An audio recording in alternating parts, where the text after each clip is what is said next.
ଗୋଟିଏ ରାତ୍ରି, ଗୋଟିଏ ଅଜଣା ବ୍ରତ, ଗୋଟିଏ ନିଷ୍ଠୁର ଶିକାରୀ ଏବଂ ଭଗବାନ ଶିବଙ୍କ ଅପାର କୃପା। ଆପଣ ଭାବୁଛନ୍ତି କି ଅଜାଣତରେ କରାଯାଇଥିବା ପୂଜା ମଧ୍ୟ ମୋକ୍ଷ ଦେଇପାରେ?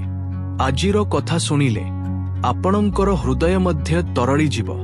ପୁରାତନ କାଳରେ ଥିଲା ଗୋଟିଏ ଶିକାରୀ, ନାମ ଚିତ୍ରଭାନୁ।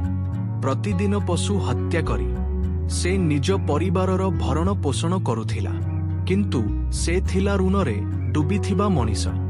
ଦିନେ ସାହୁକାର ତାକୁ ଧରି ଶିବ ମଠରେ ବନ୍ଦୀ କରିଦେଲା। ସଂଯୋଗ କ୍ରମେ ସେଇଦିନ ଥିଲା ମହାଶିବରାତ୍ରି। କ୍ଷୁଧା, ତୃଷ୍ଣା, କ୍ଳାନ୍ତି। ଶିକାରୀ ଦିନ ସାରା ଶିବଙ୍କ କଥା ଶୁଣିଲା। ଚତୁର୍ଦ୍ଦଶୀର ପବିତ୍ର ବ୍ରତର କଥା ତା ମନରେ ଗୁଞ୍ଜି ଉଠିଲା। ପରଦିନ ସକାଳେ ଋଣ ଶୁଝିଦେବାର ପ୍ରତିଜ୍ଞା କରି ସେ ମୁକ୍ତି ପାଇଲା। ଶିକାର ପାଇଁ ସେ ଜଙ୍ଗଲକୁ ଗଲା, କିନ୍ତୁ ଦିନସାରା ବନ୍ଦୀ ରହିଥିବାରୁ ସେ ଦୁର୍ବଳ ହୋଇପଡ଼ିଥିଲା। ରାତି ହେଲା, ଘନ ଅନ୍ଧକାର। ପୋଖରୀ ପାଖରେ ଏକ ବେଲଗଛ ଉପରେ ଚଢ଼ି ସେ ରାତି କାଟିବାକୁ ବସିଲା। ସେ ଜାଣିନଥିଲା ଗଛ ତଳେ ଗୋଟିଏ ଶିବଲିଙ୍ଗ ଅଛି। ପ୍ରଥମ ପହର ବିତିବାକୁ ଲାଗିଲା। ଏକ ଗର୍ଭିଣୀ ହରିଣୀ ପାଣି ପିଇବାକୁ ଆସିଲା। ଶିକାରୀ ଧନୁରେ ସର ଝୁକିଲା। ହରିଣୀ କହିଲା, ମୁଁ ଶୀଘ୍ର ଶିଶୁକୁ ଜନ୍ମ ଦେବି, ମୋତେ ଯିବାକୁ ଦିଅ, ନହେଲେ ତମକୁ 2ଟି ହତ୍ୟାର ଦୋଷ ଲାଗିବ, କାରଣ ମୁଁ ଗର୍ଭବତୀ। ମୁଁ ଫେରି ଆସିବି। ଶିକାରୀର ହାତ କମ୍ପିଗଲା।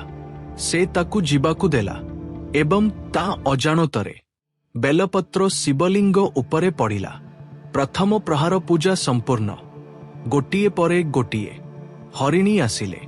ପ୍ରତ୍ୟେକ ଥର ସେମାନେ ଜୀବନ ମାଗିଲେ। ପ୍ରତ୍ୟେକ ଥର ଶିକାରୀର ହୃଦୟ ତରଳୁଥିଲା ଓ ସେ ହରିଣୀମାନଙ୍କୁ ଛାଡ଼ି ଦଉଥିଲା। ଅଜାଣତରେ ତା ହାତ ବାଜି ବେଲପତ୍ର ପଡ଼ୁଥିଲା। ପୂଜା ଚାଲୁଥିଲା। ପ୍ରଭାତ ପୂର୍ବରୁ ଏକ ଶକ୍ତିଶାଳୀ ମୃଗ ଆସିଲା। ସେ କହିଲା, ଯଦି ମୋ ପରିବାରକୁ ମାରିଛ, ମୋତେ ମଧ୍ୟ ମାର।